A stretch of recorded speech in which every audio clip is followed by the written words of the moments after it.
சம்பா ரவை கிச்சடி, கோதுமை ரவா கிச்சடி. கோதுமை ரவான்னு சொல்லலாம், சம்பா ரவான்னு சொல்லலாம். அதனுடைய கிச்சடி தாங்க நம்ம இப்போ பார்த்துட்ருக்கோம்.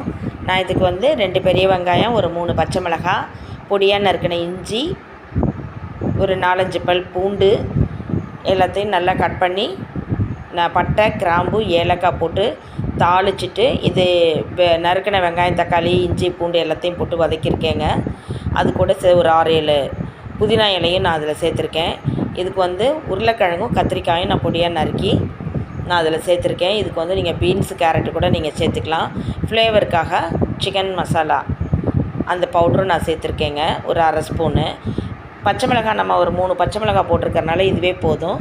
நான் 1 டம்ளர் ரவா எடுத்திருக்கேன், சம்பா ரவா. இப்போது நம்ம இது கூட மஞ்சளும் உப்பும் சேர்த்து நல்லா வதக்கி கொஞ்சம் இந்த காய் நல்லா வதங்குற வரைக்கும் வதக்கி விடுவோம். இப்போது 1 டம்ளர் அந்த ரவாவுக்கு நான் 2.5 டம்ளர் தண்ணி ஊற்றுறேங்க.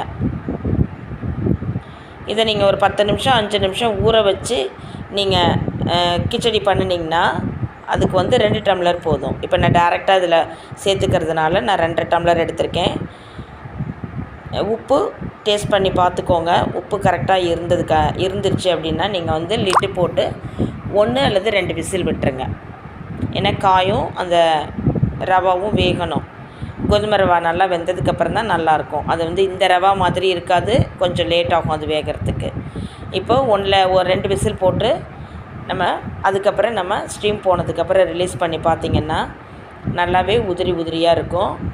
சாப்பிட்றதுக்கு டேஸ்ட்டாக இருக்கும். குழந்தைங்களுக்கு டிஃப்ரெண்ட்டாக ஹெல்த்தியாக இதை நம்ம செஞ்சு கொடுக்கலாம். நீங்களும் ட்ரை பண்ணி பாருங்கள்.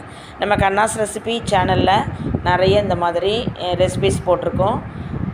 இந்த வீடியோ உங்களுக்கு பிடிச்சிருந்ததுன்னா உங்கள் ஃப்ரெண்ட்ஸ் அண்ட் ஃபேமிலிக்கு ஷேர் பண்ணுங்கள். நம்ம சேனலை மறக்காமல் சப்ஸ்கிரைப் பண்ணுங்கள், நமக்கு சப்போர்ட் பண்ணுங்கள்.